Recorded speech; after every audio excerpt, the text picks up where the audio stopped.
What happens when loyalty fractures and two stars decide to rewrite the rules? Will the company that raised them ever recover? If you enjoy this story, comment below with your thoughts, like and subscribe for more fictional deep dives and dramatic imagined scenarios. This is a work of fiction. The events, quotes, and motivations described are imagined for creative purposes and are not factual. They had always been icons of 1,000 headlines, faces at the center of a storm that every morning reshaped the world of fans and executives alike. But what if the icons themselves decided to step off the stage of expectation and into a quiet, uncompromising action that no PR playbook had prepared their company to handle? What if two of the world's most recognized figures quietly made choices that left a corporate giant scrambling and a global fandom weeping for reasons both tender and devastating? That is where our fictional tale begins, with a choice, a whisper of rebellion, and an aftermath that no one could have scripted. It started with a question, the kind of question that spreads faster than wildfire because it carries the smell of truth and the sting of betrayal. Why did they leave the contract box half closed? Why did they walk away from the stage lights at the same time the boardroom doors slammed shut? The question hung in the air like static, electrifying, impossible to ignore. Fans refreshed feeds, journalists drilled sources, and legal teams dusted off clauses, but the heart of the matter was something far less tangible. Two friends who had been partners in triumph decided they'd no longer play the role assigned to them. The opening scene is quiet, planted in the hush hours before dawn when the city still yawns and the world has not yet dressed itself in ready narratives. They met in the kind of room that requires no microphones, where what is said sinks straight into skin and intention. It was not a dramatic showdown.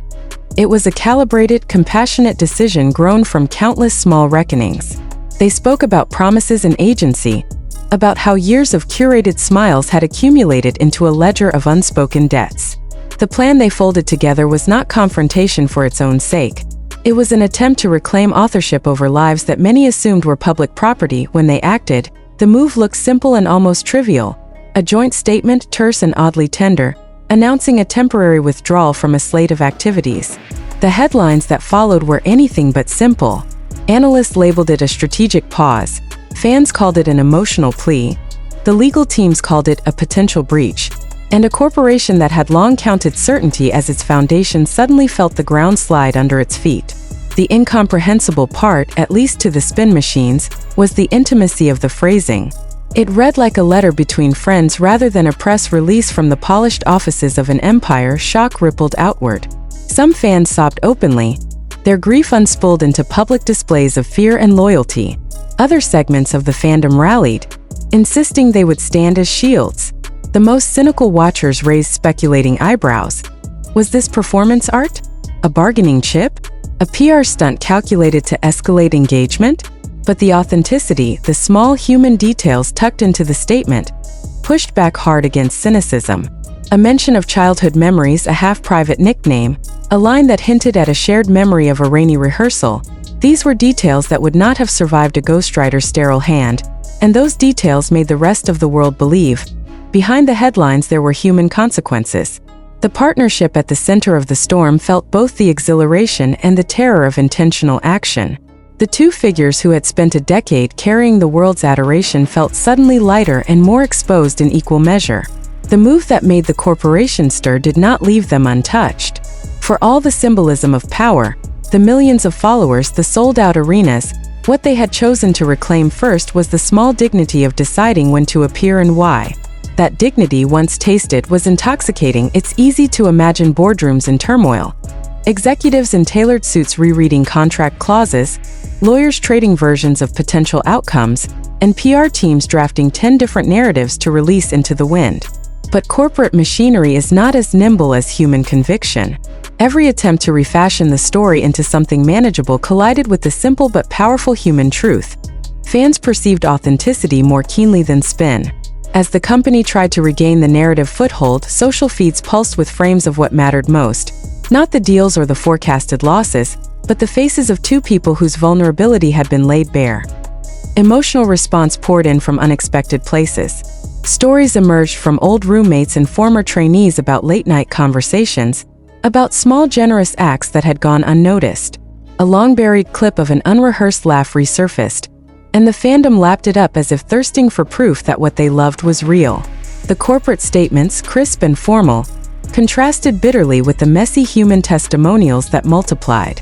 Heartfelt messages from teammates, friends, and insignificant actors in their orbit countered the antiseptic language of press conferences and legal briefs. These intimate counter-narratives made a company's stock price seem petty next to the rawness flooding comment threads. Yet the consequences for such a choice were not only emotional, they were economical and structural.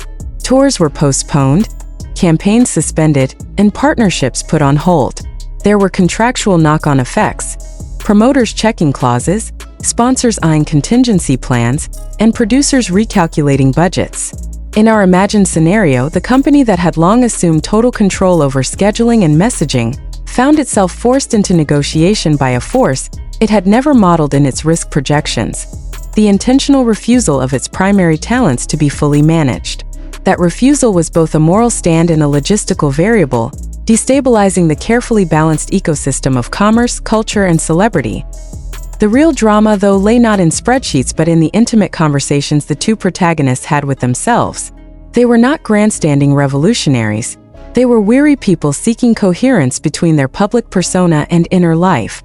They missed the freedom of an early morning when decisions could be made without forecasting committees.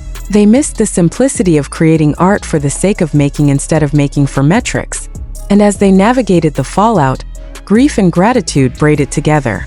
Fans were crying not only because of fear of loss but because they felt invited into a deeper truth about their idols, that even those who appear invincible have fragile edges. There were, of course, voices of fury. A faction of the fandom accused them of betrayal, interpreting the pause as abandonment.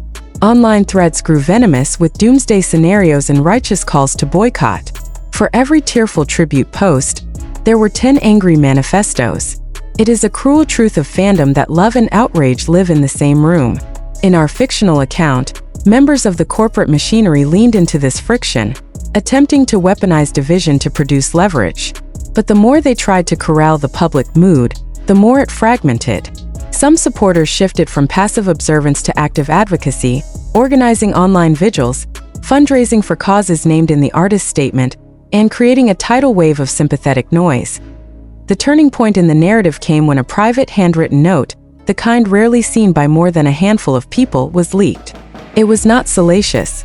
It was a quiet document that read like an elegy to their shared history and a manifesto of intention for the future. It had no corporate seal, no legalese, just personal reflections on what it meant to be human in an industry designed to commodify that very essence.